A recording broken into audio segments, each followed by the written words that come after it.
Uno de los personajes más importantes de Star Trek, por supuesto, es Capitán Kirk, interpretado en esta ocasión por segunda vez por el maravilloso actor Chris Pine. Hola, Chris. Hola, ¿cómo está? Muy bien. How was it being again in the Enterprise playing Captain Kirk? So much fun. We have a great group of people, great actors, people that I think respect each other on set and off, and hopefully those qualities of friendship that we have offset, make their way onto the film, and people can feel that, even though it's kind of intangible. They can feel that there's a bond amongst this family. What was different this time on the movie set? I think it was just a bigger, grander film. So the action was bigger, the spectacle was bigger, the shooting took longer. But I think what JJ does so well is that he always is able to marry that kind of big visual spectacle, popcorn entertainment with a really nice kind of grounded human drama at the core of it. And I think all of us get to go on great journeys in this, and even our bad guy, played by Benedict John Harrison, he's got a great journey to go on too, and what could have been a really, two-dimensional character is really rounded out, and he gives emotional life to him, and I think that that moral gray area with our bad guy is fun to watch.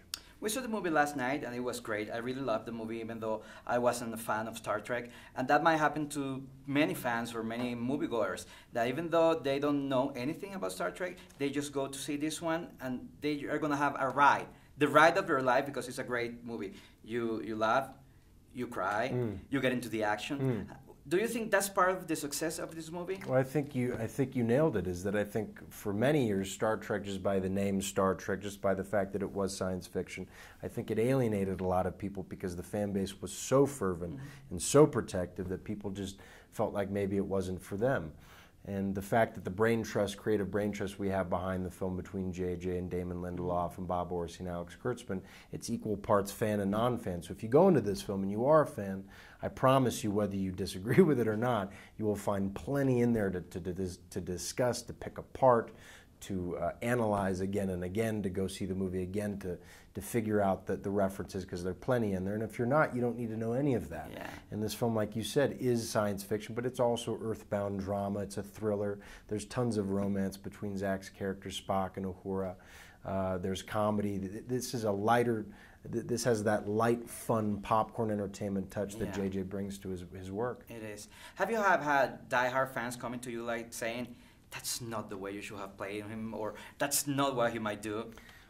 No, not in my personal life. I mean, certainly I've heard, people will, it's a lose-lose proposition in many ways. It's like people will always have different interpretations of what I should have done or what we all should have done with our characters. And you kind of just have to push that aside and do your best to do your work. And but what was fun about playing the character, and what is always fun about playing the character, is that what Shatner did with Kirk originally was so indelible and left such a mark on the cultural psyche that it's fun to reference what he did. It's fun to put a little Shatner into it because it makes you smile. It makes people smile who know him and know what he did.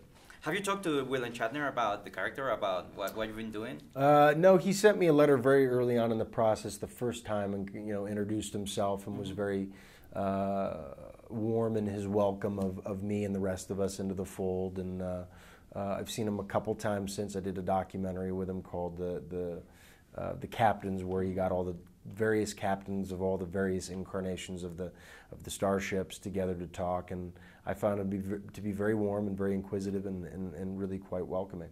Were you a fan of the Star Trek saga before doing or embarking in this movie? I was never really a fan. I grew up a Star Wars kid, really, but I've grown a great appreciation for it. I think what Gene Roddenberry, the creator of the series, was able to do, in the late 60s, where he got, if you think you were turning on the television in 1968 or wherever to watch an African-American woman, a guy from Iowa, a half-alien guy, a Russian, a Japanese-American. You get all these people on the bridge of the Enterprise in one space. You have the first intergalactic, on-screen, interracial kiss. He was breaking many, many, many, many boundaries, I think.